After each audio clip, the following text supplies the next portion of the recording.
मेरा नमस्कार। और जैसा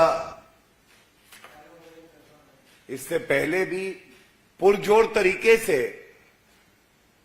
कट्टर बेईमान अरविंद केजरीवाल, आप या कहें पाप पार्टी का भ्रष्टाचार,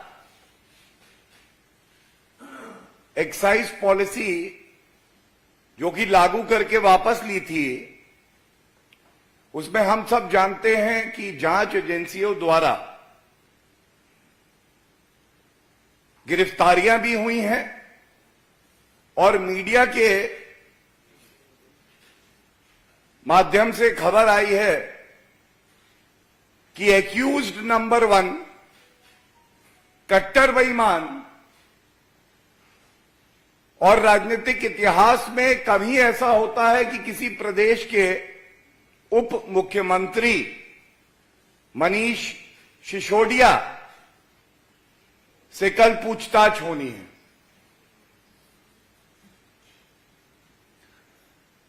ये पूछताछ की खबर आई, किस तरह से कट्टर बेईमान लोग ओछी हल्की घटिया राजनीति करते हैं, यह आपके समक्ष रखने के लिए प्रेस वार्ता है। और बड़े दुख के साथ कहना पड़ता है कि अगर देश की जांच एजेंसी आपको पूछताछ के लिए बुलाती है तो इन कट्टर बेईमान राजनेताओं की मोडस ऑपरेंडी क्या है, ये आज साफ हो गया है। सबसे पहले तो कुछ माह पहले ही खुद ही कहने लगो कि एक्यूज नंबर 1 की गिरफ्तारी होगी, इस नेता की भी गिरफ्तारी होगी। अगर जांच एजेंसियों से डर लगता है तो भ्रष्टाचार किया क्यों अरविंद केजरीवाल जी, मनीष सिसोदिया जी? और दूसरी बात, आप तो कहते थे कि सत्येंद्र जैन कट्टर ईमानदार है। कट्टर ईमानदार है तो 5 माह बीत गए, उसकी बेल क्यों नहीं हुई? अरविंद केजरीवाल अगर कह दें किसी भी नेता को कि वो कट्टर ईमानदार है तो समझ लेना जनता चीख चीख के कह रही है कि ये कट्टर बेईमान है और वो व्यक्ति जल्दी जेल चला जाता है। जब आपके पास ये नोटिस आया मनीष सिसोदिया जी, मैं ये सवाल पूछना चाहता हूं अरविंद केजरीवाल से और मनीष सिसोदिया से भी। आप सारे तथ्य, सारा प्रमाण सीबीआई को कल जाके देते। ये दबाव बनाने की राजनीति क्या है? पूछताछ से पहले ही माहौल बना दो, छाती पीटने लगो। और सच क्या है वो भी मैं आपके समक्ष अभी रखूंगा। पहले तो एक्यूज नंबर 1 कट्टर बेईमान अरविंद केजरीवाल की सबसे महत्वपूर्ण कठपुतली मनीष सिसोदिया के बारे में बात कर लेते हैं। मनीष सिसोदिया उप मुख्यमंत्री हैं, लेकिन अगर उनको अरविंद केजरीवाल का भ्रष्टाचारी कलेक्शन एजेंट कहा जाए तो गलत नहीं होगा। मैं पुनः कह दूं, उप मुख्यमंत्री कम है क्योंकि जनता की सेवा नहीं करते हैं, लेकिन किंग पिन अरविंद केजरीवाल के भ्रष्टाचारी कलेक्शन एजेंट जरूर हैं। और उनके ट्वीट में आज उन्होंने लिखा, मेरे घर पर 14 घंटे सीबीआई रेड कराई गई, कुछ नहीं निकला। मेरा बैंक लॉकर तलाशा, उसमें कुछ नहीं निकला। मेरे गांव में इन्हें कुछ नहीं मिला। अब इन्होंने कल 11 बजे मुझे सीबीआई मुख्यालय बुलाया है, मैं जाऊंगा और पूरा सहयोग करूंगा। मनीष जी, मैं जाऊंगा? एहसान कर रहे हैं आप जांच एजेंसी पे। संगीन अपराध किया है आपने प्रथम दृष्टया। एफआईआर में एक्यूज नंबर 1 है। मैं जाऊंगा, जैसे आपके पास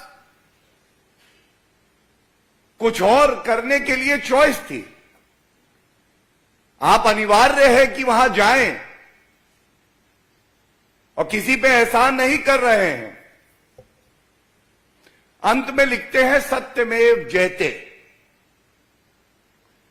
कट्टर बेईमान भ्रष्टाचारी भी अब सत्यमेव जयते लिखने लगे हैं और जनता कह रही है सत्यमेव जयते नहीं, भ्रष्ट जेल जायते, भ्रष्ट जेल जायते।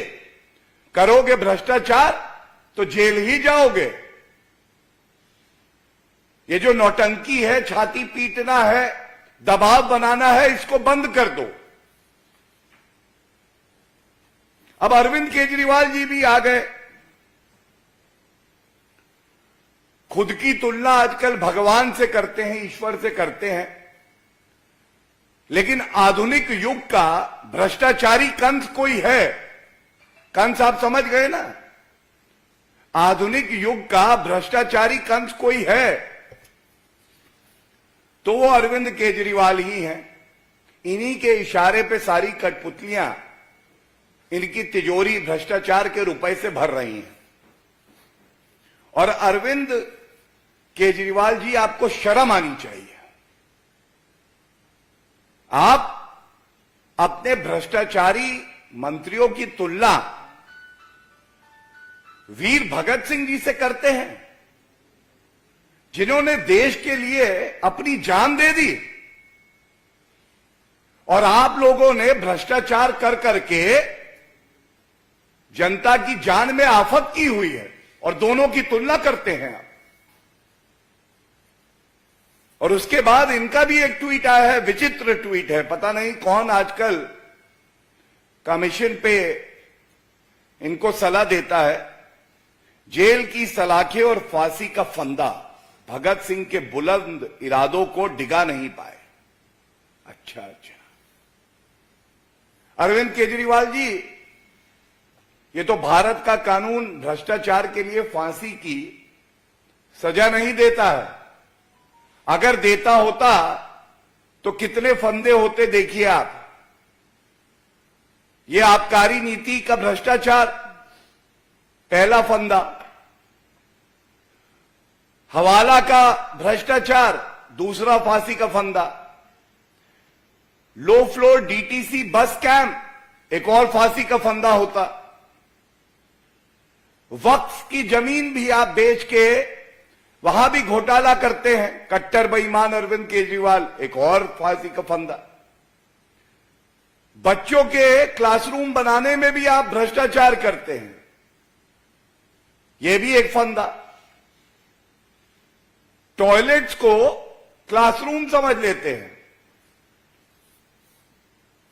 यह स्पष्ट कर देता है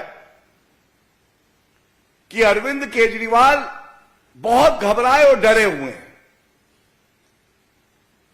और डर की ही वजह है जो महापुरुष रहे हैं, जो पूजनीय हैं, जो आदर्श हैं हमारे देश के लिए, उनका नाम भी इतने हल्के तरीके से इस्तेमाल करते हैं, और वो भी कट्टर बेईमानों के लिए, भ्रष्टाचारियों के लिए। देखिए, इस मंच से हमेशा जनता के सवाल हमने पूछे हैं, और आज भी एक बात मैं कहना चाहूंगा। हम सब जानते हैं सीबीआई ने एफआईआर करी थी, जिसकी तारीख थी 17 अगस्त 2022। इसमें एक्यूज नंबर 1 मनीष सिसोदिया थे। एक्यूज नंबर 1 सबसे बड़ा भ्रष्टाचारी अरविंद केजरीवाल के बाद मनीष सिसोदिया। आज ये सवाल हम आपसे पूछ रहे हैं, ये ट्वीट आप खेल रहे हैं। 2 माह का समय कट्टर बेईमान मनीष सिसोदिया को मिला, आप कह रहे हैं जांच एजेंसियों का दुरुपयोग होता है। अरविंद केजरीवाल जी, न्यायालय में आपकी आस्था होगी ये उम्मीद करता हूं, क्योंकि आपने संविधान की शपथ ली है। ऐसा क्यों है कि 2 महीने बीत गए लेकिन मनीष सिसोदिया न्यायालय का दरवाजा नहीं खटखटाते कि ये जो सारे आरोप हैं ये बेबुनियाद हैं, झूठ हैं, राजनीतिक द्वेष के कारण लगाए गए हैं, इन सबको रद्द किया जाए। ऐसा क्यों है? अगर आप वाकई ईमानदार होते तो किसी भी ईमानदार नागरिक की तरह जब उसको प्रताड़ित किया जाता है तो सबसे पहले वो न्यायालय जाता है और न्यायालय गुण दोष के आधार पर फैसला देता है कि मुकदमा चलना चाहिए या नहीं। लेकिन आपने ऐसा नहीं किया। तो सारे संकेत यही कह रहे हैं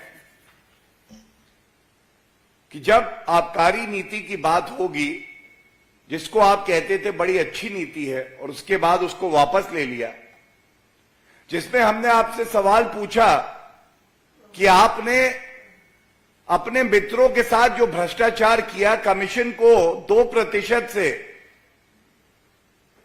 12% करके और किक बैक लिया। Arvind Kejriwal prima facie took a kick back and the people of Delhi are disappointed and they will teach you a lesson. आज ये मुख्य मुद्दा आपके समक्ष रखने के बाद मैं एक बात और कहूंगा। अरविंद केजरीवाल जी, आपके आदर्श शहीद भगत सिंह जी नहीं, आपके आदर्श तो वो हैं जो चुने हुए प्रधानमंत्री जी को आपके इशारे पे गाली देते हैं, नीच कहते हैं। आप उनको बर्खास्त नहीं करते हैं, एक ट्वीट करके उनके शब्दों की निंदा भी नहीं करते हैं। एक मां की अस्मिता के साथ छेड़छाड़ किया जाता है, गाली दी जाती है, आप मौन रहते हैं और हर नागरिक की भावनाओं को, खासकर हिंदुओं की भावनाओं को आहत किया जाता है जब यह कहा जाता है कि मंदिर जो है वो महिलाओं को शोषित करने का अड्डा है। और उसके बाद अगर ये कहा जाए आधुनिक राजनीति में अगर कोई कंस है तो वो अरविंद केजरीवाल हैं। और अरविंद केजरीवाल जी, आज के युग में भगवान रूपी कृष्ण का अवतार कोई है तो वो हमारी जनता है, देश की जनता है। वो हर भ्रष्टाचारी, पापी, कट्टर बेईमान का वध करेगी। आप बच नहीं पाएंगे।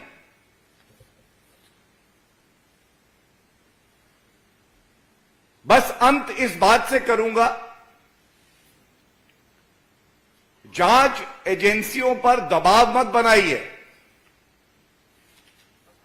गलत बयानी मत करिए, खुद को सर्टिफिकेट देने की मशीन मत बनिए। इस देश में न्यायालय है, वो इंसाफ करते हैं। देश की जनता है, वो आपका भ्रष्टाचारी रूप देख रही है। और अंत करूंगा इनके लिए कह के, जैसे जैसे सीबीआई का फंदा कसे, जैसे जैसे सीबीआई का फंदा कसे, अरविंद केजरीवाल भ्रष्टाचारी की राजनीतिक जमीन धसे।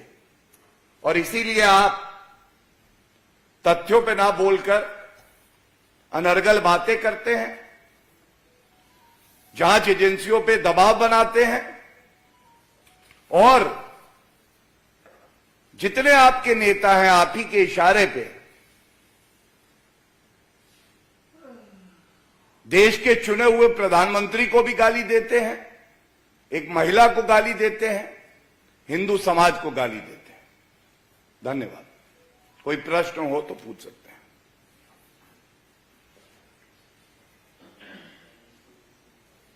Any question?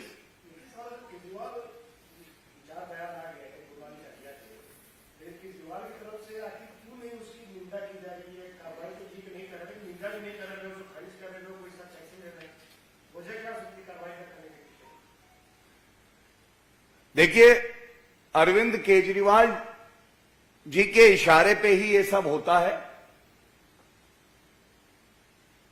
और गुजरात मॉडल ऐसा विकास का मॉडल है, पारदर्शिता का मॉडल है, ईमानदारी का मॉडल है कि उसका तोड़ कट्टर बेईमान अरविंद केजरीवाल के पास नहीं है।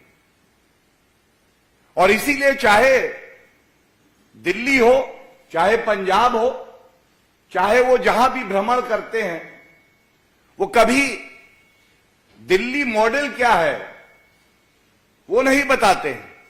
उनके नेता उन्हीं के इशारे पे केवल गाली देते हैं।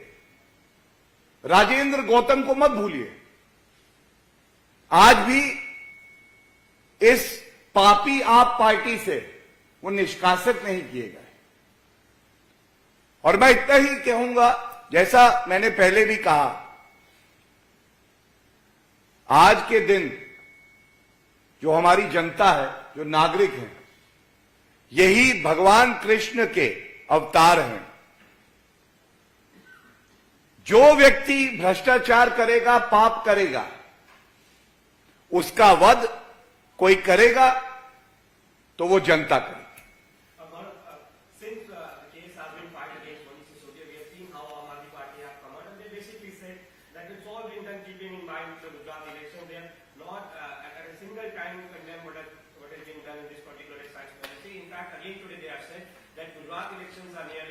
Manish Sisodia had to go over there and campaign, and that is why again Manish Sisodia has been summoned by the CBI and he might be arrested. I have a few points to make. First of all, it doesn't matter what an accused, who's number one, the prime accused is saying. Because ultimately, what matters is what the court of the country is saying. What matters is what is the thought process and the perception of the common man for the Aam Aadmi Party. And let me also tell Mr. Manish Sisodia, accused number one, and the most corrupt Indian politician Arvind Kejriwal, don't give yourself too much importance. That because there are elections in one state, thus the investigating agencies are acting. Because we all know you have been going to various states and your performance has been dismal. People have booted you out. They have rejected you. And in the end, the most pertinent question that needs to be asked by all the journalists of the country to Arvind Kejriwal and accused number one Manish Sisodia, if you feel this is a case of political vendetta, I have the copy of the FIR dated 17th of August 2022. Is it not relevant to ask Arvind Kejriwal? You had ample time in hand. Why did you not move the court and get the FIR quashed? दूध का दूध और पानी का पानी हो जाता। राजनीतिक द्वेष से अगर ये FIR हुई है तो जिसने कराई है उसके मुंह पे तमाचा होता, लेकिन आज मुंह पे तमाचा उसके नहीं है, क्योंकि अगर ये FIR हुई है तो इसमें तथ्य है, प्रमाण है प्रथम दृष्टया। और आपके मुंह पे भ्रष्टाचार की कालक है। मैं संपादक योग दर्पण तिलकराज रैना बोल रहा हूँ। ये जो आपके पाप हैं, इन सब चीजों को विभिन्न राज्यों में चुनाव के अंदर जब केजरीवाल एंड पार्टी वहाँ अपना झूठ बोलते हैं, तो उस वक्त वहाँ पर इन चीजों को जनता के सामने पर जाके और आपके पाप को वहाँ पर स्पष्ट किया जाना चाहिए। देखिए, आपकी जो बात है, आपका भाव है, मैं एक बात जरूर कहूंगा, ये पापी आप कई प्रदेशों में चुनाव लड़ने गई थी, जमानत जब्त हो गई, और ये स्वयं को बहुत महत्व देते हैं, लेकिन आम जनता की आंखों में आज ये भ्रष्टाचारी हैं, कट्टर बेईमान हैं। और आप सब जानते हैं कि आदरणीय प्रधानमंत्री जी के नेतृत्व में जो सरकार है, भ्रष्टाचार के प्रति उसकी पॉलिसी है जीरो टॉलरेंस फॉर करप्शन। एक पापी को ऐसा लग सकता है कि वो कानून से ऊपर है, लेकिन कानून के सामने ये भ्रष्टाचारी बहुत छोटे हैं और कानून के तहत ही इनको सख्त सजा होगी, इस विश्वास से हम ये मुद्दा उठाते हैं। धन्यवाद। इंडिया टीवी हर वक्त हर जगह डाउनलोड करने के लिए सर्च करें India TV news Google play store या ऐप स्टोर पर।